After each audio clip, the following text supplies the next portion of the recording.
what's it going to take, do you think, with Denny and Chastain to kind of stop the madness?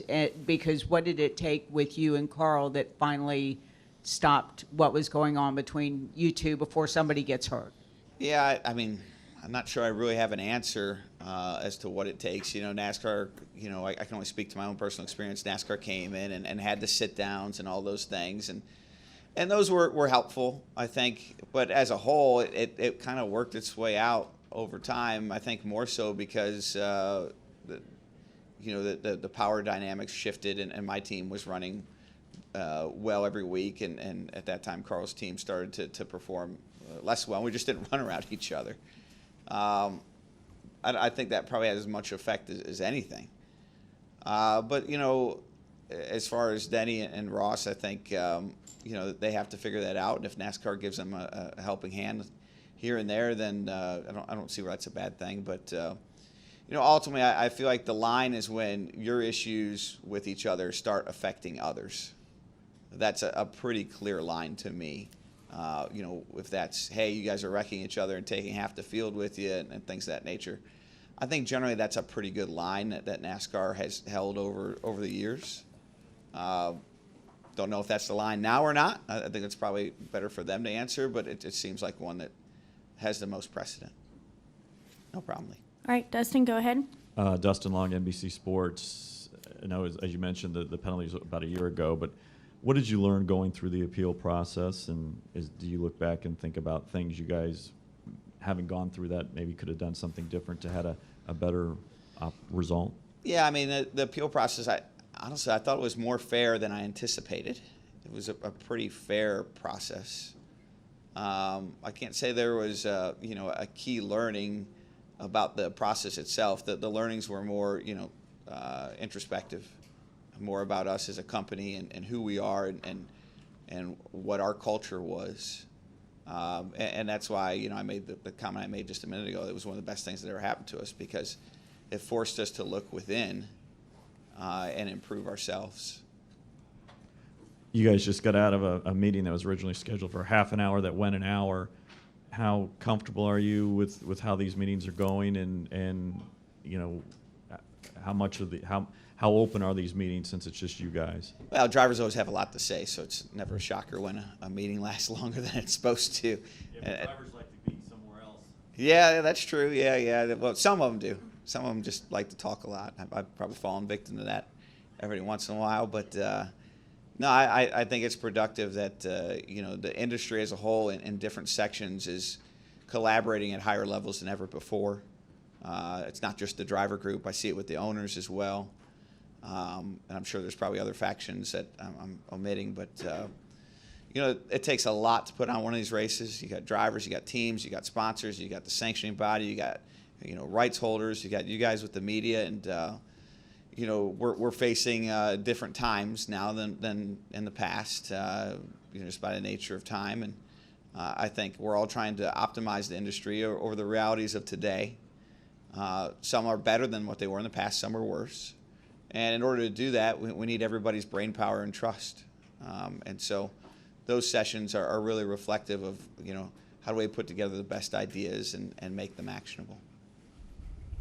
All right, we're going to go to Jim. Kelly, did you have a question? Yeah. Okay, and then Jim and Kelly. Jim, right here.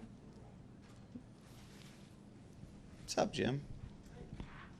JimUtterMotorsport.com. I was just curious, little self-evaluation, have you noticed that how much your perspective has changed in general by adding on some of these issues, many of which we've discussed already this morning, by adding the owner hat to the driver hat? Yeah, I mean, naturally, I sit in different meetings than I sat in before, and I'm enjoying it.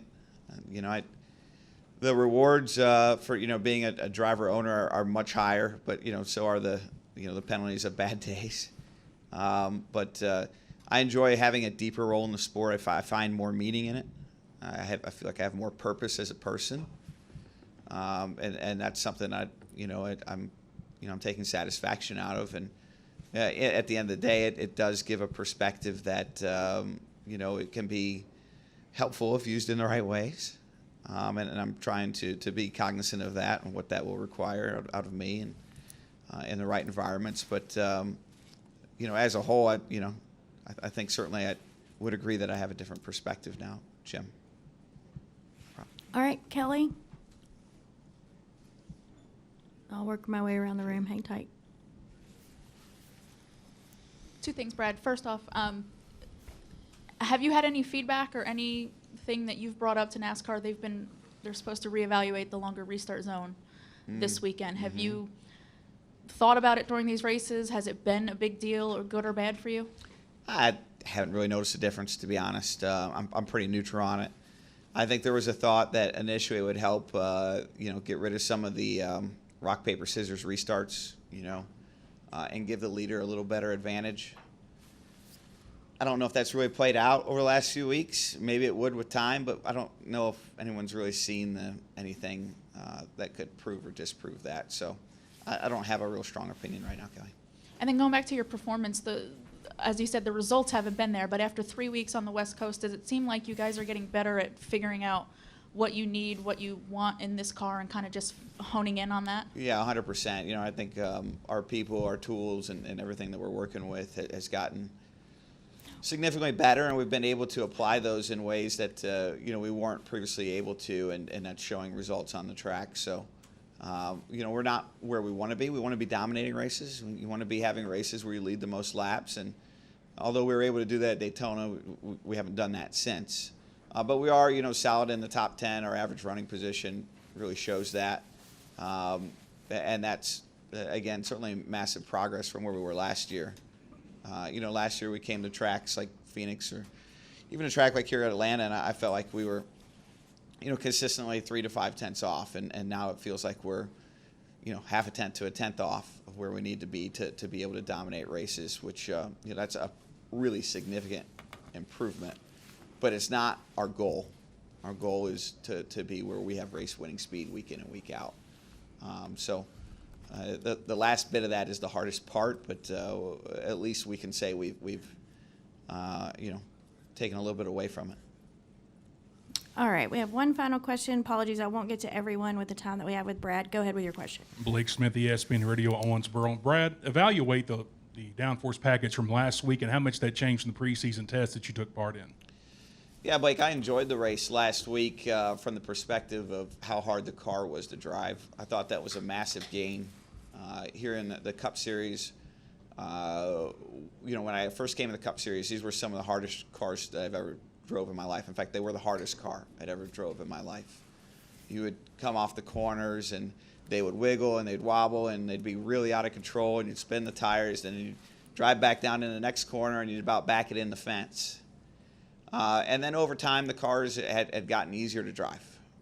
And I think some of that was gaining experience as a driver, but probably the reality is that most of it was from the cars just, over time developing into a series where they were easier to drive by the specs that NASCAR allowed us to utilize. So as that's progressed, I feel like over the last 2 or 3 years specifically, the cars on the short tracks had just turned into cars that were too easy to race, too easy to drive, and not becoming of what we would expect a Cup Series level driver to have to endure. So the step last week was really a big step at getting the Cup level cars to where they're difficult and challenging to drive, and really take advantage of the level of driver we expect to have in the Cup Series to be able to drive these cars. The car that we raced last week, if I put a local short track vet in it from anywhere in America, he would probably struggle to drive it. He would probably spin out on corner exit. He would probably have a handful of problems with it. The cars that we had with the downforce package before that, I feel like I could take any local short track driver in the country, put them in there, and they'd probably get in a good car and run pretty well.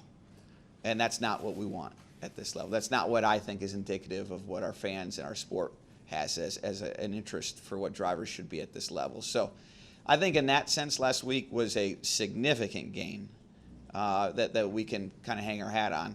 As to whether we saw the amount of side-by-side racing that we would like to see, or the fall off and things that we'd like to see of the cars, I think that's probably largely debatable. But the other, piece of this is not that the cars need to be hard to drive. You should not be able to go from a local short track or the truck series and get in a cup car and be immediately successful. It should challenge you in new and more difficult ways. And so last week was a big gain in that fashion that I think is important to our sport and our industry.